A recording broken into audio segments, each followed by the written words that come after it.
Mind Your Farm Business on RealAgriculture.com is brought to you by RBC Royal Bank. Welcome to the Mind Your Farm Business podcast, brought to you by RBC Royal Bank. I'm Shaun, founder of RealAgriculture.com and host of Real Ag Radio on Rural Radio 147. You can find more episodes of this podcast at MindYourFarmBusiness.com. You know, when we talk about the health of our farm businesses, typically we talk about things like the balance sheet, financial ratios, and maybe even crop health or the care of livestock.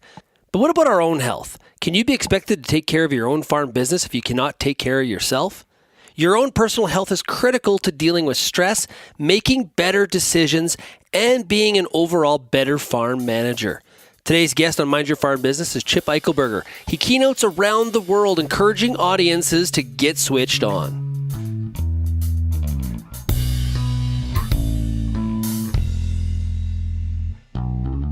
I got to know Chip a couple years ago. He was on the Tech Tour Live circuit with me. 4 cities, 4 days across Western Canada. We had a great time, had so much fun. It's great to have him here on the podcast. You know, Chip is a keynote speaker, speaks across the world. For 25 years, he's been doing this. And for a time period, he worked with Tony Robbins, very, very famous speaker out on the circuit. You know, he opens and closes conventions, like I said, all over the world. And we're so lucky to have him here on the Mind Your Farm Business podcast. Chip, how's it going? Hey, fantastic. Great to hear from you. Yeah, it's great to chat with you. You know, when I thought of this topic for Mind Your Farm Business, it boom, the first person that popped in my head was Chip. And so I'm really do appreciate you coming on here. So this whole topic of taking care of your business at the same time as taking care of yourself and how those two things relate and interact, it is so important. And you're just not speaking just to ag audiences, but you're speaking to industries all over the spectrum. It really, it's the case on any situation with an entrepreneur, is it not?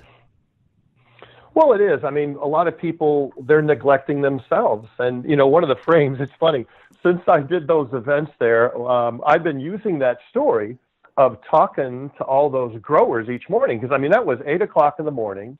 I had 300 guys, arms crossed, looking at me in the morning. And it was tough to get them. And I've been telling that story about, you know, I asked them, because they're obviously running big operations with thousands of acres. And I asked this group, I said, you know, hey, what's your number one asset in your operation?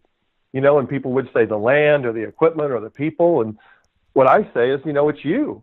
Taking great care of yourself is your number one asset, your health and your vitality, because you got to think what your end game is. Personally, for me, my end game is to make it to 100. I'm going for 100. I'm not going for sitting in a wheelchair at 100. I'm going for vital at 100. It's interesting. I just did a program, Shaun, for a unique association, the Gasket Fabricators Association, right? Every piece of machinery needs gaskets. There you go. And one of the people I interviewed, the founder, Terry, is 100 years old, and every day, suit and tie and going into the office for a couple hours. What? And I think that's probably one of the main reasons he's still alive. He's got a reason. He's got a purpose. He took great care of himself to make it to 100, because we all probably know people who are, and especially with I don't know, I'm not an expert in the farm business, but in the past, because I think of my Serbian father-in-law, Velimir Sisan. I mean, he's 80 years old now, and boy, he was strong as a bull. He had a stroke a couple years ago that had slowed him down, but the physical nature of it, you're outside, you're moving. Now what happens, I think sometimes maybe you're not as much because of all the automated machinery and things. Maybe it's not as physical. Maybe it is. Yeah. But we all know people who are 80 years old or 90 years old who are in fantastic shape, and we all know people who are 55 and old and decrepit. So why is it such a natural tendency for us to slide into this pattern where we're able to make the business a priority, but we're totally willing to sacrifice our own personal health? Why is that because it's a decision that doesn't make sense when you really actually think about it from 100,000 feet, but it shouldn't be that easy to slip into that, but it seems to just continually happen. Well, I think, it has to get down to your belief and why you're here. And I think we're here to serve. We're here to make a difference. And you have to have the fundamental belief system. I think that the best gift you can give others is taking great care of yourself. And it's that neglect of not doing it. And it's not that hard to do. It's just little simple things you got to be doing every day to be able to do that. And here's what I believe is that when I was with Tony Robbins for those years, he did a program called Living Health. And one of the things he talked about, which is true, is the vast majority, based on what I found, it's about 76%, but the vast majority of people are going to die of preventable diseases. Heart disease, type 2 diabetes, many cancers are avoidable. So if the vast majority of people are going to die of preventable diseases, the first time I heard that, I think in 1988, I thought, okay, if that's true, what can I do proactively each day to not die of something that's going to kill me? Because here's what's happening. You get people who aren't working out that much, and your number one muscle is your heart. The way to have a healthy life is you've got to have a healthy heart. Healthier body is going to be dictated by the healthier cells. And the healthier cells is dictated by how much oxygen intake. So aerobic exercise means actually exercise with air, exercise with oxygen. And the research shows that if you want to exercise your heart, it's interval training. We all have been to the gym or see people exercising on the treadmill, for example, going the same speed the whole time. You got to get your heart up and get it down. And if you're saying, hey, I'm just too busy to take care of myself, I'll get around to it. Well, likely you won't.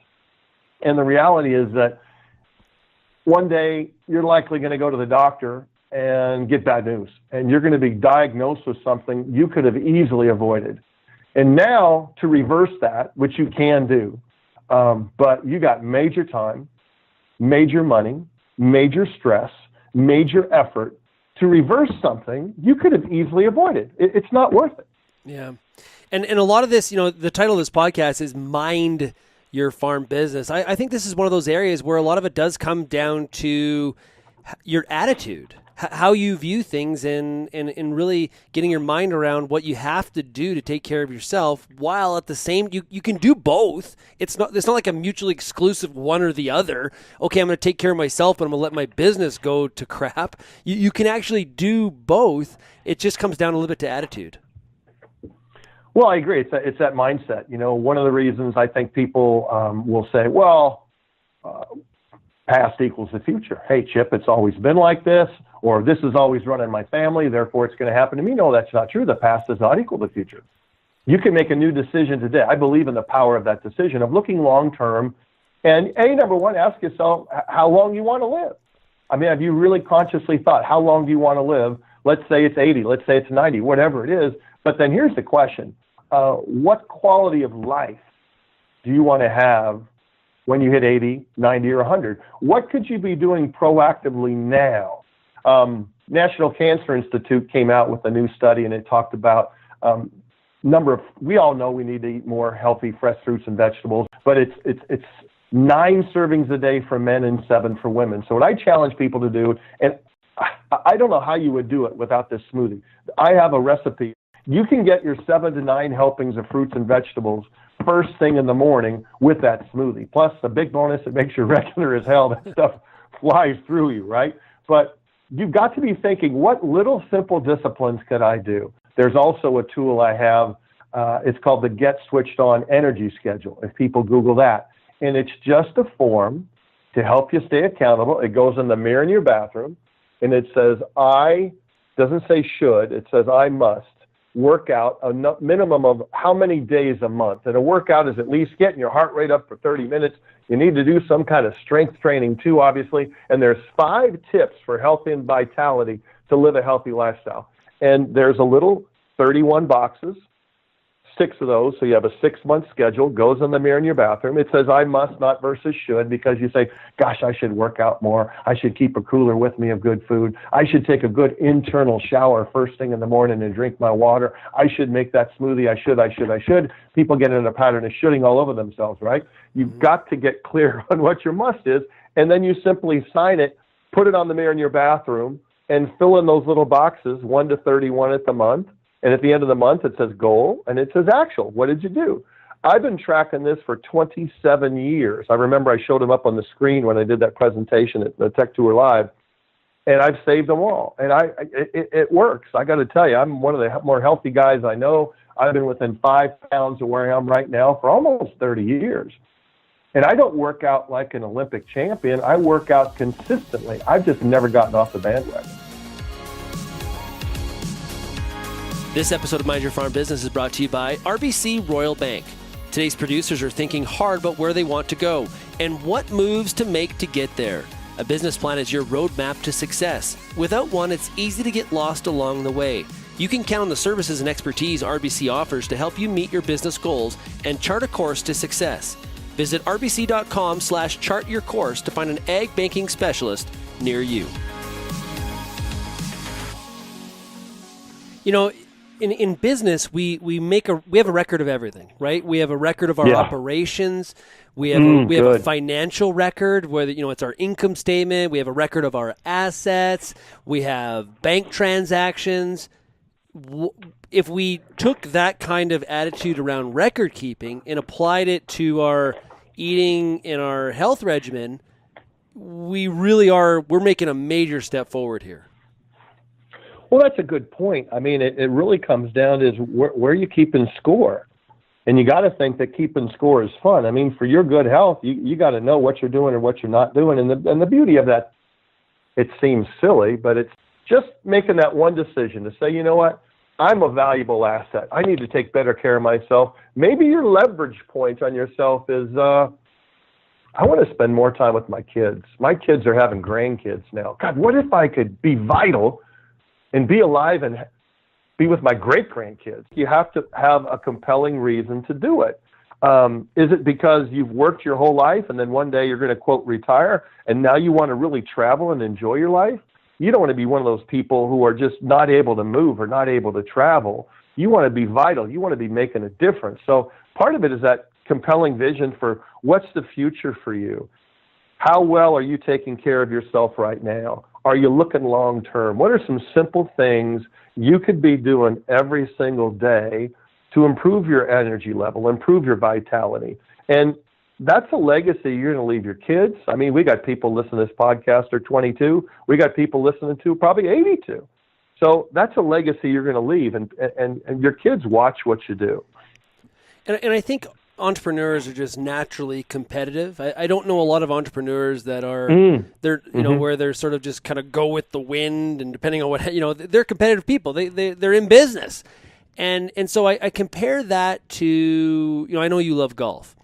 And if you go out and you just play around a golf and you don't keep score, your focus is less. You may not, you hit some good shots, but you're also like, oh, there's a bad one. Oh, who cares? When you're keeping score, you got some more focus, right? When you're in front of a live audience, you're focused. Whereas if you were maybe recording something, there's a little bit less. The attitude and your focus, and then the record keeping of it.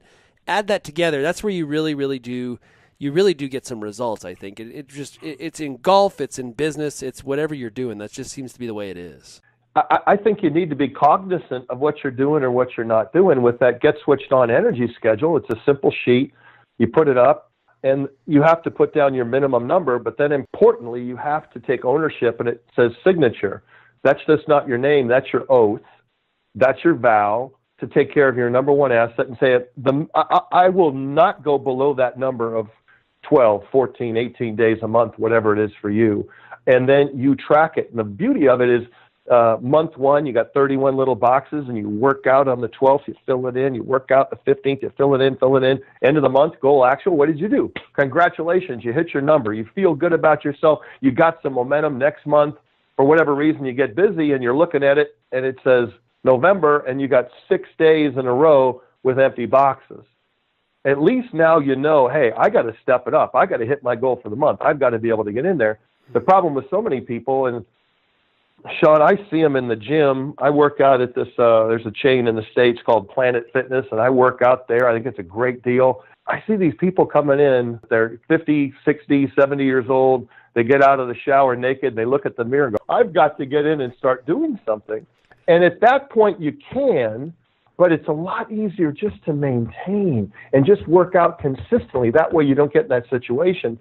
A couple of tips I want to give people. Number one, read the article, Google Change or Die, by Alan Deutschman. I don't need to spell the name. If you just Google Change Your Diet, it came out in Fast Company. I think it was 2005. And it said, what if you were given that choice? What if the doctor said, Shaun, you got to change or your time is going to end. You're going to die. Could you change? Would you change? What are the scientifically studied odds? Well, the odds are 9-1 against you from making any changes, which is shocking. And it talked about heart disease, number one. And, the number one killer in North America is heart disease. Half the people listening to this podcast, you're going to die of heart disease. Woohoo! Why is that good news? Because you know right now what's likely going to kill you. And if you know what's going to kill you, you can study it and take corrective action to reverse it. You can reverse heart disease. You can reverse type 2 diabetes. But you got to get a clear plan. You got to hold yourself accountable, and you got to measure, and you got to believe you can.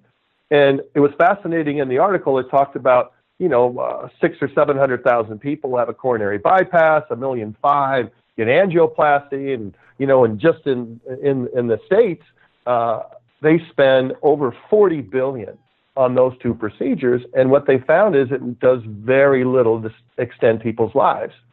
And you'll read about the 5 myths of change. We're not going to go through them all, but a couple. The first one was, we've all heard that term, crisis is a powerful impetus for change, right?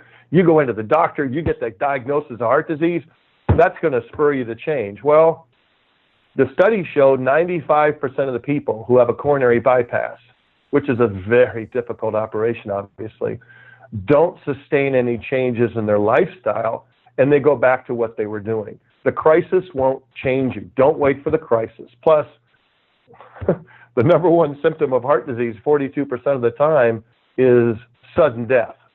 The widowmaker. You don't get a chance. You don't make it to the ER. So that crisis is not going to help you if you're dead, right? Mm-hmm. And the other powerful message was they were talking about the myth that small, gradual changes are easier to make and sustain. People think, God, I just had a coronary bypass. Don't do anything too strenuous, right? Start with baby steps. Well, you make little changes in your diet and your exercise, you're going to get little results. And most people can't sustain that motivation that long because they think they're doing what it takes, and after 3, 4, 5 months, they don't see any results, so they say, screw it. The people who made sudden, quick, radical changes in diet and lifestyle got quicker results. Therefore, their quicker results motivated them to sustain those changes, because motivation is good, but what sustains us is really the discipline to do it day in and day out. Okay, so if we establish all of that and we are now taking care of ourselves, what impact does that have on the business? Well, I think it impact on everything. I mean, if you have less stress, because, face it, a lot of people live a sedentary lifestyle. If you go to my website, it's getswitchedon.com, up a button, it says my blog. You can look up sitting is killing people. There's a fascinating study about that, where sitting is killing people. Depression, U.S. and Canada, we should have the happiest countries in the world, but we still have the highest rates of depression. Why is that? Well, one of the main reasons is people aren't taking care of themselves. If you have low energy and you're not taking good care of yourself and you're not moving and people are sedentary, as the late Zig Ziglar used to say, people get stinking thinking. They run a lot of terrible things through their head. So number one, just feeling better, feeling more vital. You need less sleep. You're more regular. Your system is better. You have fewer health challenges. You just feel better. You feel more vital. You feel more alive, I think. And if you feel better, you're going to be a better leader. You need to get the belief, I'm worth it. I am valuable. The best gift I can give others is taking great care of me. What are some simple steps I can take right now to make that happen? People complicate change. Well, Chip, it's been doing this so long, it's hard to change. No, it's not. Make a freaking decision. The Latin root of decision, CIS, means to cut off or kill. When you make a decision, that's it. Start asking yourself also from a mental standpoint, what are you watching? What are you reading? What are you listening to on a daily basis? Some of that stuff isn't worth your time anymore. You have to practice what I call disassociation. There's some stuff just not worth your time. What are you reading? What are you listening to? Will also help just that mental side of it, because it's the mental with the physical. I think a lot of farmers have a misconception that, hey, listen, I'm healthy. I'm moving around. I'm outside for a good part of the day, given the time of year. I'm healthy. And just because we're outside doesn't mean that we're actually getting the amount of physical activity that we really need to lead a healthy lifestyle. Well, I agree. I mean, people think, well, just because I'm not really out of shape, I'm healthy. No, there's a big difference between fit and healthy. You're healthy compared to what? You know, Jim Rohn, my mentor, people aren't familiar with Jim Rohn, R-O-H-N. He's fantastic. He passed away about 5 years ago. And he used to say, you know, Chip, how much overweight should you be at 50? I love that question. We might give you a few pounds, but people say, oh, I'm not that much overweight. I only put on about, 3 pounds a year. Well, in 10 years, that's 30 years, and 20 years, that's 60 pounds overweight. I mean, why shouldn't you be in great shape? I'm coming up on 58 here in a couple months. You know, I'm 6'2", 197. I'm better shape than I was probably 20 years ago. My goal is to be in the same shape when I'm 67, when I'm 77. I mean, you might slow down a little bit, but there's no reason you can't be in better shape than you are now. But it just comes with the question, what's your mindset? Is it fixed? Hey, I can't get any better, Chip. I'm too busy. You don't know my schedule. Well, let me give you a reframe on time. I call it the 4% solution. There's 168 hours in a week, right? 7 times 24. 4% of 24 hours is 1 hour a day. That's 7 out of 168 hours a week. I don't care how busy you are. You can reorient your schedule. You have an hour a day to invest in your number one asset. Don't say you don't. That's just telling yourself a lie. Chip, I love that idea of just starting the streak, right? Whether it's 10, I'm going to do 10 push-ups today or 10 just get started. I just love that. Because you remember me talking about my push-ups. I wanted to get stronger 4 years ago, and I saw an article with a guy. Said, what's your strategy to get stronger? He says, I do 10,000 push-ups a year. If you do the math, 10,000 divided by 365, it's only 28 a day. So I downloaded that push-up app. I've averaged 48 push-ups a day. I'm over 82,000 push-ups. I look better and stronger than I did 25 years ago. And I started a streak, and I didn't kill my streak. Because here's the danger. When you start a streak of doing something right, you need to develop that habit. And skipping one day makes it easier to skip that next day. So start a streak. It's about progress, not perfection. Chip, this has been fantastic. Really, really do appreciate it. And we'll talk again soon, man. Really do. This has been great. Hey, fantastic. Let me know if people want to reach me. The website's getswitchedon.com. If you'll see in the show notes my name, we can put a link. I've got a YouTube channel with 40-plus free videos there, so try to be a resource. If I can help anybody, chip@getswitchedon.com. Send me an email with a question or tell me you hated it and why, but I'd love to hear from you, see if I can help you. That was a great, fun discussion there with Chip Eichelberger. Big thanks to him for being on the Mind Your Farm Business podcast this episode. First of all, find the inner voice to take care of your own personal health and then make sure you keep a record. It's amazing how this works. Get competitive with accountability and track what you're doing, whether that's the exercise you're doing or what you're consuming in terms of food. Keep score. Keeping score is always a great motivator to win in business and in personal health. You can find more episodes of Mind Your Farm Business at mindyourfarmbusiness.com. A big thanks to RBC Royal Bank for being our sponsor. And until next time, keep on minding your farm business.